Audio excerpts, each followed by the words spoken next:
Bonjour et bienvenue dans Dissolution. Le soir même de la démission de François Bayrou, mardi 9 septembre 2025, Sébastien Lecornu est devenu notre nouveau Premier ministre. Cette nomination n'est pas sortie de nulle part. Nous vous en avions déjà parlé lors de la saga qui a précédé la nomination de Bayrou en décembre dernier. Le Béarnais, convoqué le vendredi matin à 8h30, aurait appris dans son entretien présidentiel qu'il ne serait pas nommé à Matignon. Emmanuel Macron lui aurait préféré un macroniste pur sucre, l'ex-ministre des Armées Sébastien Lecornu. Comme quoi, les meilleurs conflits macronistes se font vraiment dans les vieilles casseroles. Alors bien sûr, la classe dominante a sorti sa litanie habituelle. Mais donnez-lui sa chance, il a encore rien fait. On peut au moins attendre de voir quel compromis il va proposer, non? Dans la vie, il faut toujours goûter ce qu'on ne connaît pas. Sinon, on finit bebête. Bah c'est toi qui es coconne. Je vais quand même pas gerber pour te faire plaisir. Alors, qui est donc notre nouveau Premier ministre? Est-ce une véritable nouveauté ou encore un sale coup de notre capitaine de carnaval? C'est ce qu'on va voir tout de suite dans ce nouveau numéro de Dissolution.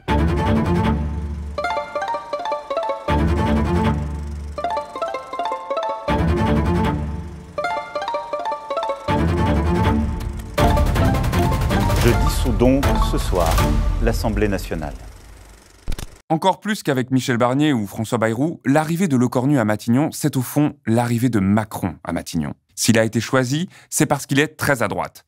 Et quand on prend du recul sur cette séquence, on se rend compte que la stratégie de Macron est simple. Le chaos pour préserver sa politique économique. Alors d'abord, Lecornu, c'est qui? L'ancien ministre des Armées est un fidèle macroniste, ex-LR, rallié aux marcheurs quand François Fillon a été mis en examen dans l'affaire de l'emploi fictif de sa femme. Surprenant, hein? En Marche, c'est quoi? C'est des traites de gauche, des traites de droite. Des traites de gauche, des traites de droite. Non, mais c'est des gens qui ont trahi. Des traites ou des traîtres? Non, mais c'est des gens qui ont trahi à gauche et des gens qui ont trahi à droite. Une fois rallié au macronisme, Sébastien Lecornu a été d'une loyauté sans faille et a été de tous les gouvernements. C'est le macroniste avec la plus grande longévité gouvernementale et ça s'explique. Alors oui, bon déjà, c'est vrai que c'était le commandant de peloton de Benalla. Mais c'est pas pour ça que la presse People en a fait la coqueluche de Brigitte, qui apprécierait plutôt sa discrétion, son sens de l'État et ses petites blagues. En s'étant rapproché du couple présidentiel, Lecornu a aussi intégré la petite qui servent la soupe au président, son Boys Club. Ce petit groupe charmant où ils s'échangent dans un esprit flétri d'eux-mêmes des répliques d'Audiard et se complaisent dans une atmosphère faussement populaire, mais vraiment fétide. Deuxième question sur Donald Trump. Vous qui êtes amateur d'Audiard, vous vous rappelez la fameuse phrase, hein, quand, si on peut sourire un instant, quand les types de 130 kilos parlent, vous connaissez la suite? On les écoute. Les mecs de 60 kilos les écoutent. Lecornu a bien écouté, lui aussi, et ce serait un pilier de ce club charmant. Et au vu de ses déclarations précédentes, ce n'est pas très étonnant. Il est vraiment très à droite, déclarant que le communautarisme gay l'exaspère autant que l'homophobie, tombant dans une vision toute homophobe du complot gay dès qu'une revendication d'égalité sociale est avancée. Pour couronner le tout, c'est aussi un fervent chasseur. Il a d'ailleurs, en tant que secrétaire d'État auprès du ministre de la Transition écologique, baissé le prix du permis national de chasse et défendu les techniques traditionnelles de chasse. S'ensuit alors une mise à mort douloureuse qui semble sortie d'un autre âge. Quand les oiseaux se prennent, ils sont censés les détacher immédiatement, mais on a des vidéos qui témoignent que les oiseaux peuvent y rester au moins une demi-heure, si ce n'est plus, puisqu'on retrouve des oiseaux morts sur des verguettes, hein, donc qu'ils n'ont pas ramassés. Quel délice. Bref, c'est un homme très conservateur, directement branché aux réseaux les plus réactionnaires. Mais rassurez-vous, pour les chiens de garde du régime, c'est pas vraiment un macroniste. Vous allez voir, la preuve est saisissante. On dit c'est le bébé Macron par excellence, ça fait 8 ans qu'il est au gouvernement. Oui, mais ça c'est la presse, bien sûr. Mais vous voyez bien que par exemple, il fait pas de com. De ce point de vue, il y a plein de bébés Macron parce qu'ils sont tous à faire de la com. Lui, pas du tout. D'ailleurs, je sais pas, les interviews de Lecornu, elles se comptent sur les doigts de la main. Et puis alors, franchement, il y a jamais rien de personnel, quoi. Complètement en dehors de tout. Bon, on s'attend vraiment à rien venant de Gisbert, mais là, quand même, c'est très, très, très voyant. Alors lui, au lieu de voir dans l'effacement de Lecornu une nouvelle forme d'allégeance à Macron pour lui laisser toute la place, il y voit une différence politique. Ça montre bien à quel point même les éditocrates de régime sont conscients que Macron, c'est du vent, c'est que de la com. Au point qu'eux-mêmes voient dans une différence de style de communication une différence de fond. Bon, et alors en plus, sur la forme, il est pas si différent de Macron. En tous les cas, il a su en garder le mépris. Finalement, quel projet pour les énergies renouvelables? Vous l'avez dit dans votre interview, une écologie qui ne veut rien dire. Bonne question, mais ne prenez pas les choses sur le terrain de la polémique, s'il vous plaît, et soyez fiers d'être guyanaise ce soir sur la transition énergétique. En termes de biomasse, c'est le territoire sur lequel ça avance le plus. Vous n'avez pas de leçon de fierté en termes de guyanité à me donner, la centrale de cacao. Oui, monsieur le ministre, ne prenez pas tout sur le terrain de la polémique. Soyez fiers d'être macroniste. Parce que fiers de Le Cornu, les macronistes le sont. Et ils ont essayé d'installer une petite rengaine médiatique. Il sait discuter. Et il va avoir besoin de ce talent de discussion et d'écoute pour réussir à trouver un accord dans des circonstances dont il faut bien reconnaître qu'elles sont assez compliquées. Il y en a même qui ont ressuscité le cabage pour légitimer Le Cornu. À plusieurs reprises, d'ailleurs. Mais il m'a dit, c'est quand même le meilleur. Faut que tu le vois, c'est le meilleur. Il avait du pif, Jean-Pierre. Hein, oui, il avait du pif. Oui. Et donc, si vous voulez, il y a ce côté arrangeur chez lui, vous voyez, qui changera un peu, parce que Macron est tout sauf un arrangeur. Ah ça, c'est sûr. Mais à côté de Macron, une porte de prison passerait pour arrangeante. Et c'est ainsi installé le récit que Le Cornu serait un grand négociateur capable d'arranger tous les bidons comme il faut. Il va falloir des ruptures. Et pas que sur la forme. Et pas que dans la méthode. Des ruptures aussi sur le fond. Sur le fond, comme avec chaque Premier ministre macronien, ça commence avec la promesse de lendemain nouveau et ça se finit en eau de boudin. Sur la forme, on sait que Le Cornu a su s'inspirer des canons macronistes. Si vous le prenez sur ce ton agressif, madame, ce n'est pas la peine de pas me du tout poser des agressif, questions. monsieur le ministre. Ce qu'on voit avec la nomination de Le Cornu, c'est qu'à mesure que le Parlement censure les premiers ministres de Macron, ce dernier nomme le suivant toujours plus proche de lui. Macron se replie sur son carré de fidèles comme pour punir une assemblée indisciplinée qui ne se soumet pas à ses soi-disant tentatives de compromis. Bref, Macron trompe les Français avec Le Cornu. Maintenant, on a Macron Premier ministre. On se demande si à la prochaine censure, Macron ne va pas se nommer lui-même à Matignon. Non mais arrête, tu vas lui donner des idées. Mes chers compatriotes, notre vie politique est compliquée, je vais la simplifier. Il faut tenter des méthodes nouvelles et des compromis innovants. Dorénavant, je serai votre Premier ministre, Président. Nice to see you find political science so stimulating, Miss James. Ce n'est donc pas un hasard si Emmanuel Macron a nommé Sébastien Lecornu à Matignon. C'est un fidèle, et il est très très à droite. L'analyse ne casse pas trois pattes à un canard. Macron veut négocier avec le RN, avec qui Lecornu avait dîné, on s'en souvient. Ayant très bien reçu le signal des macronistes, le RN a donc avancé ses lignes rouges pour préparer la discussion brûlante de l'automne. C'est quoi les lignes rouges? Qu'est-ce qu'on enlève? C'est quoi? C'est le jour férié? Qu'est-ce qu'il faut enlever pour que ça passe? Marine Le Pen a été très claire, vous le savez, elle a envoyé un courrier à François Bayrou le 25 juillet dernier, où elle lui a rappelé que les dispositions qu'il avait annoncées, notamment suppression de jours fériés et années blanches, étaient intolérables. Et Lecornu a annoncé vouloir être créatif pour trouver une issue à cette situation. Il va falloir aussi changer, être sûrement plus créatif, parfois plus technique, plus sérieux dans la manière de travailler avec nos oppositions. J'aurai l'occasion d'y revenir, on vient d'en parler très longuement tous les deux. Un macroniste qui veut être créatif et technique dans ses relations avec les oppositions, ça sent le soufre. Et un scénario commence à se dessiner. Le gouvernement et le RN vont mettre en scène leurs différends pendant quelques semaines et jouer au désaccord pour essayer de brouiller un peu les pistes. Bayrou s'étant déjà sacrifié, le grand spectacle de la censure n'est plus nécessaire. En sous-main, seront négociées quelques concessions, maintien des jours fériés et suppression de l'année blanche. Peut-être même pas les deux. En échange, le gouvernement fera des coupes monstrueuses sur le social et la fonction publique pour rééquilibrer. Par servilité, il offrira des concessions immondes sur l'immigration. Avec cette séquence, le gouvernement se montrera ouvert au compromis. Le RN pourra justifier sa non-censure par ses victoires triomphantes et le budget sera adopté en 49.3. Bref, l'extrême droite et le macronisme seront main dans la main pour un budget néolibéral et extrêmement réactionnaire. Les oppositions de gauche plus réformistes s'en sont enfin rendues compte. Vous écrivez « Aucun socialiste ne participera ». Est-ce que c'est définitif? Quelles sont les conditions pour que vous changiez d'avis? Non, moi j'ai toujours refusé, au cours des dernières semaines, je l'ai dit, moi je ne souhaite pas entretenir la moindre confusion entre le pouvoir actuel, macroniste, associé à LR, et associé à LR, c'est-à-dire à Laurent Wauquiez, à Bruno Retailleau, à des gens qui ne font pas mystère de leur volonté de s'écarter progressivement de ce qu'était l'espace républicain pour rejoindre l'espace de l'extrême droite. Et donc, je suis très inquiet sur la façon dont s'oriente ce gouvernement. Qu'est-ce qu'il faut pas faire pour décrocher le PS, hein? Exit la piste qui les avait tant fait baver pendant des semaines. Ils se sont fait balader.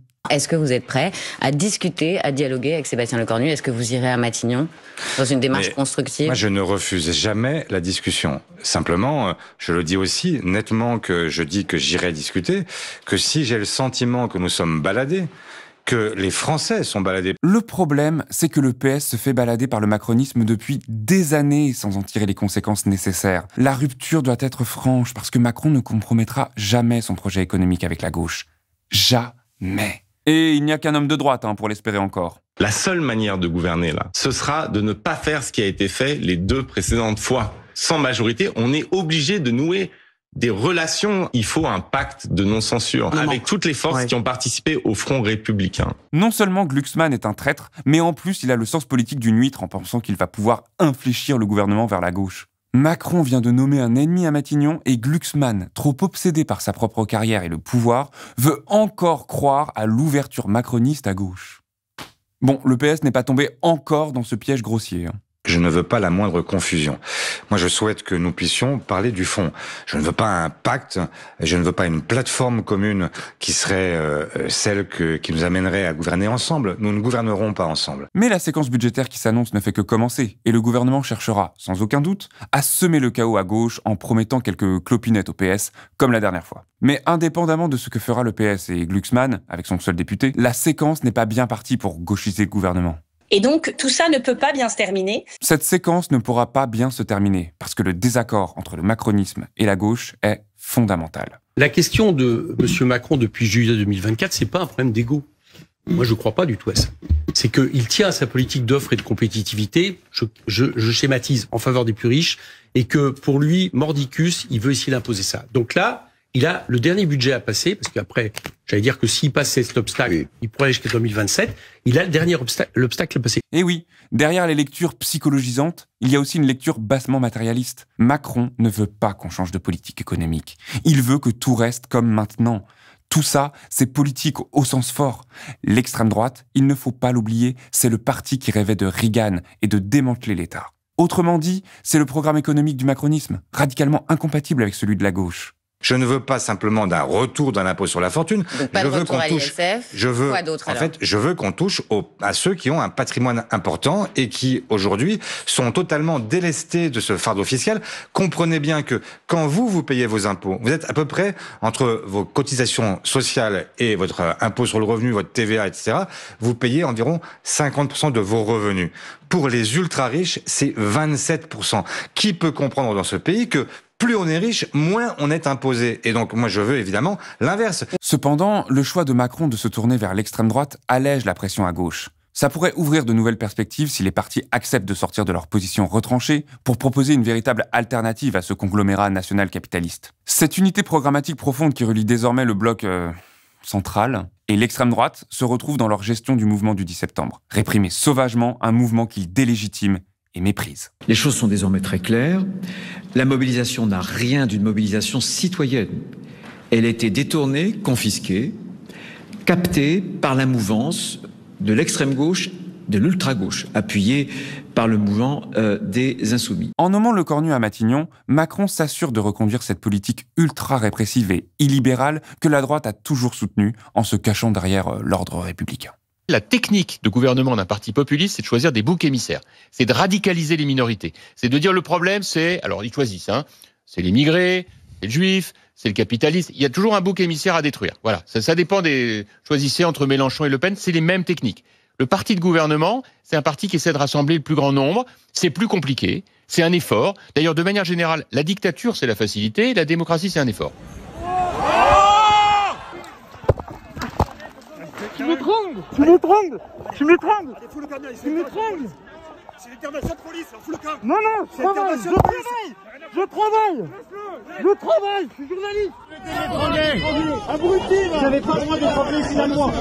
Finalement, il y en a qui sont morts, c'est ça! Alors, que retenir de cette énième séquence macronienne? En prenant un peu de recul, on voit une stratégie assez simple, l'organisation permanente du chaos. Pendant l'été 2024, Macron a repoussé sans cesse la nomination d'un gouvernement au nom d'une trêve estivale inventée de toutes pièces. Ce délai, présenté comme un gage de sérénité, n'était en réalité qu'un artifice permettant de maintenir l'incertitude et de paralyser le débat politique. Résultat, la discussion budgétaire s'est engagée dans un climat de tension inouïe et sous la pression du calendrier. La nomination de François Bayrou, après la démission de Michel Barnier, s'inscrit dans cette même logique. Choisir une personnalité clivante pour jeter encore plus d'huile sur le feu. En installant Bayrou, un Premier ministre dont le profil divise d'emblée, après s'être fait censurer son premier choix, Macron savait qu'il braquerait les oppositions et créerait un nouvel espace de conflictualité. Et comme pour parachever cette mise en scène, le clou du spectacle fut l'engagement de la responsabilité du gouvernement par Bayrou lui-même, renouant avec l'arme de la motion de confiance. On touche ici au cœur de la manœuvre. Les échecs de Barnier puis Bayrou à ne pas se faire censurer ne sont plus des échecs, mais au contraire la continuation de cette même logique. Quand ça résiste, pousser la crise encore plus fort, aggraver les enjeux pour tout le monde. La menace de capitulation financière du FMI, ce n'est pas un signe de la gestion catastrophique des macronistes, mais une arme pour contraindre les oppositions à se soumettre. Les censures et motions de confiance sont alors essentielles pour maintenir le système politique sous cette pression tétanisante. L'objectif n'est pas de stabiliser, mais au contraire de produire une atmosphère de crise permanente. La censure, c'est l'incertitude, c'est le risque de vide politique et financier. Bref, c'est la menace de l'inconnu. Et plus elle est utilisée, plus la situation devient illisible et plus elle est anxiogène. Cette stratégie est doublement efficace pour le pouvoir. Non seulement elle fabrique un climat d'urgence qui légitime les passages en force, mais elle déporte aussi le débat. Parce que c'est aussi ça le problème. Au lieu de discuter uniquement du contenu du budget, de la répartition des efforts fiscaux ou des priorités économiques, on déplace un peu la question vers le terrain de la confiance et de la stabilité. Ce n'est rien d'autre que du chantage. Et c'est particulièrement transparent avec l'utilisation des outils d'exception comme le 49.3, qui ne règlent rien sur le fond. Bien au contraire, ils accentuent l'impression d'instabilité et produisent un sentiment d'anxiété généralisé dans l'opinion publique comme dans les institutions. Loin d'apaiser, ils divisent. C'est ici toute la logique macronienne. Tout conflictualiser et fabriquer l'instabilité pour que la situation ne soit plus lisible et donc qu'elle soit encore plus angoissante. Cette dramaturgie du chaos permanent n'est donc pas un accident ou une simple maladresse. Elle est devenue une méthode de gouvernement. Elle repose sur l'idée que l'insécurité politique permet d'affaiblir les oppositions et de détourner le débat des enjeux sociaux et budgétaires concrets. Le chaos est devenu un objectif en soi, parce qu'il oblige les autres à s'en occuper et permet au gouvernement de passer en force.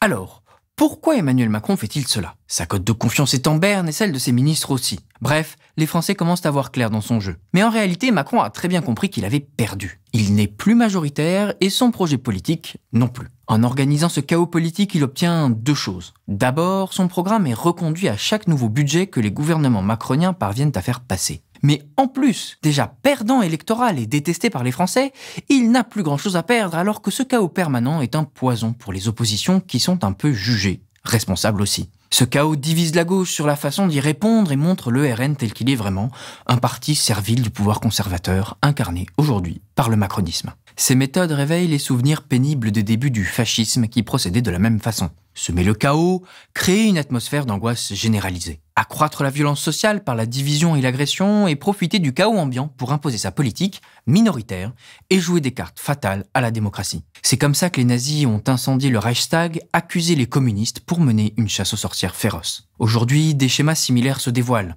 causer le chaos politique et en accuser les insoumis. Il y a quelques années, M. Mélenchon avait défini sa stratégie. Pour obtenir à terme la révolution, il fallait tout conflictualiser, entre guillemets.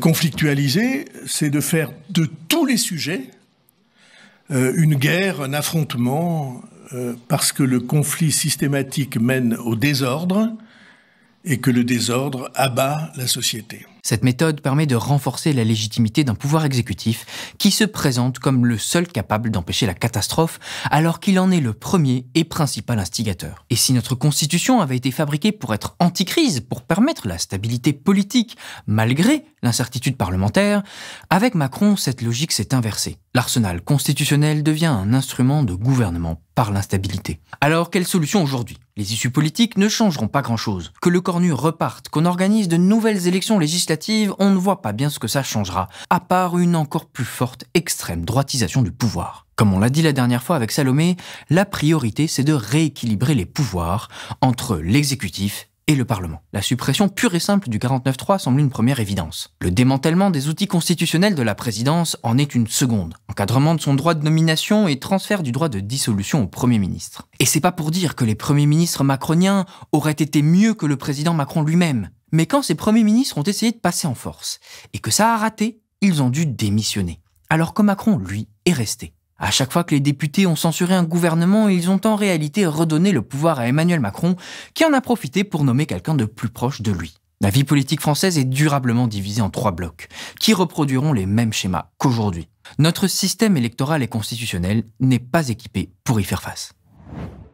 Voilà, c'est tout pour cette fois. On se retrouve bientôt pour commenter l'actualité politique et parlementaire qui s'annonce brûlante. N'oubliez pas d'activer la cloche pour recevoir les notifications et de liker, commenter, partager pour diffuser une information libre, indépendante et accessible à tous. Et en attendant la prochaine fois, on vous laisse avec cette citation inspirante. Un prince prudent ne peut ni ne doit tenir sa parole quand l'observation serait contraire à son intérêt et que les raisons qui l'ont fait promettre n'existent plus. Machiavel, Le Prince, chapitre 18. La deuxième des choses, c'est de dire aux Françaises et aux Français qu'on va y arriver. Parce qu'au fond, vous venez de le dire, il n'y a pas de chemin impossible. Et il faut qu'on arrive à mettre fin, au fond, à ce double décalage. Le décalage entre la situation politique et le décalage avec ce qu'attendent légitimement nos concitoyennes et nos concitoyens. Ce que vous dites, d'accord, mais c'est peanuts.